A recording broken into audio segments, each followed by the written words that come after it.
Hello and welcome to AITPM News. Good morning from me and welcome again to this conference. And if you travelled from regional Victoria, interstate or overseas, welcome to Melbourne, the world's most livable city. That is, at least until the latest ranking is released, I believe, sometime today. Coming from the cross-border rival city of Adelaide, however, which is ranked 5th, by the way, in the world, I may refute the Melbourne's claim, if only on principle. It is August, we are in hibernation in South Australia, but come over in February and March. I think you invited me here because you just wanted someone from Vancouver to be here when the announcement about the most livable city came out. I didn't realize that at the time, but I think I'm smelling a rat.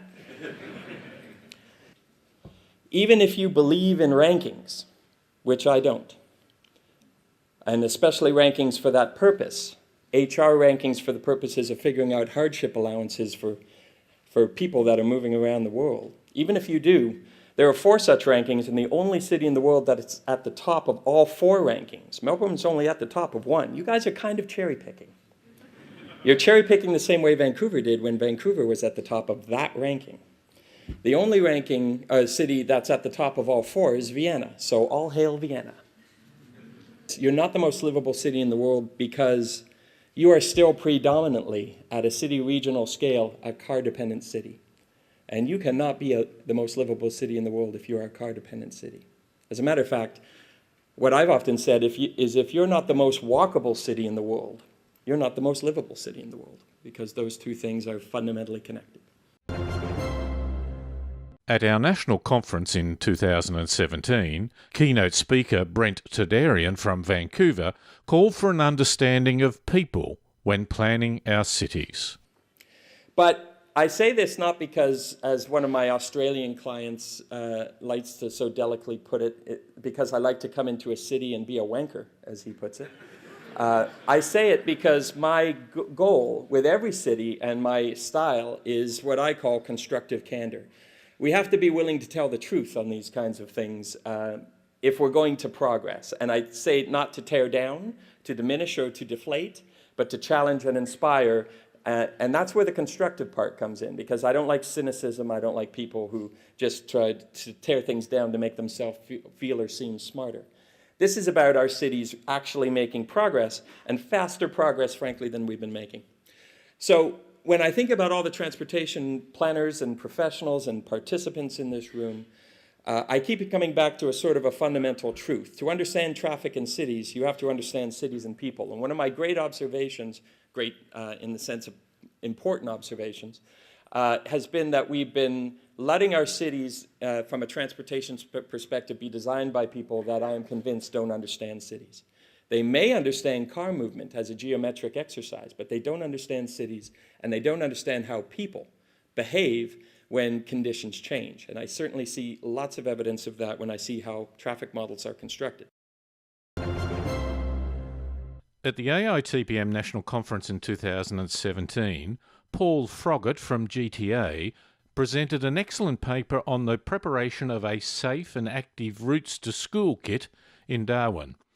There is no clearer example of how traffic and transport planning is embracing the whole-of-life approach than in the list of stakeholders, which included the Heart Foundation, Family and Children's Services, and Community and Cultural Management. It wasn't just a simple compilation of the latest best practice. His work also looked at identifying the barriers. Catchment toolkit, basically making sure you know where your students live, what your existing opportunities are, how your school entrances work, where have you got your parking, is that good or bad in relation to your pedestrian routes, and then identifying your local barriers. So that may be some physical barriers, it may also be identifying the perceived barriers within your school, maybe social, maybe cultural. There's all sorts of reasons of barriers that can come out that you don't know until you start asking the questions. Some of the other risk factors as well, that stranger danger is inevitably the one that comes up. And first of all, it's no bigger problem than it is today. No bigger problem today than it was 30 or 40 years ago. And secondly, it's not your strangers that are actually the problem, it's people that the students already know. That data's a little bit old, but That basically shows that if something's going to happen to a student, it's likely to be by a parent or somebody else that they know. But compared to the risk of that sort of incident, 1 in 3 risk of having some sort of illness or disease that's related to lack of physical activity during their life. AITPM members and conference delegates can get a copy of the paper by going to our website. We will touch on some other issues from Paul's paper in video news and in our newsletter. A train door may be wide enough, but if a person cannot access the timetable information, they cannot use the train. Real success is only achieved when people are able to make the whole journey. This is a quote from Submission 48 National Disability Services that was part of a paper at the AITPM 2017 National Conference, written by Kylie Nixon, Marissa Powell and Brian Smith, all from Arup. The paper was titled The Whole Journey, A Guide for Thinking Beyond Compliance to Create Accessible Public Transport Journeys. Arup was commissioned by the Department of Infrastructure and Regional Development to produce a whole journey guide. As we heard in the keynote address at the conference, the key to transport planning is understanding people. Kylie Nixon, in her presentation, confirms this point. And obviously your journey didn't start at the stop or the train station or a ferry wharf at that, and it isn't going to end at a stop, a station or a ferry wharf. It's actually going to end at a destination. And how you actually moved from that stop to your destination, you would have moved through public or private space and using different types of infrastructure. And so when you think of that, that's what we call, your whole journey, going from the start to the end. And so hence this guide helps to try and unpack what that journey is all about, to help promote the understanding of the experiences of the users, and people who have to move within and between all those different parts of the journey. It's not just compliance to your own department's needs. Brian Smith gives a good example.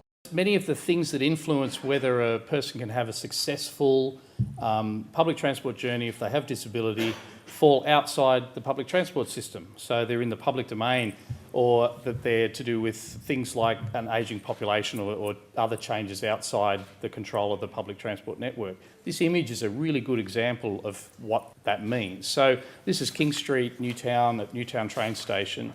And Transport for New South Wales worked really closely with the council to make the station highly accessible when it was redeveloped. So the footpath in particular to the station, which is often a barrier to access for some people, was carefully smoothed and rebuilt. And after they'd constructed it, the National Utility Organisation came along and put up those little kiosks that you can see up against the building there, right in front of that elderly gentleman. So this is like the kind of disruption or barrier that can be created even when you're trying to make an accessible journey, a whole journey, and coordinate with people. AITPM members and conference delegates can get a copy of Kylie, Marissa and Brian's paper and slide presentation from our website.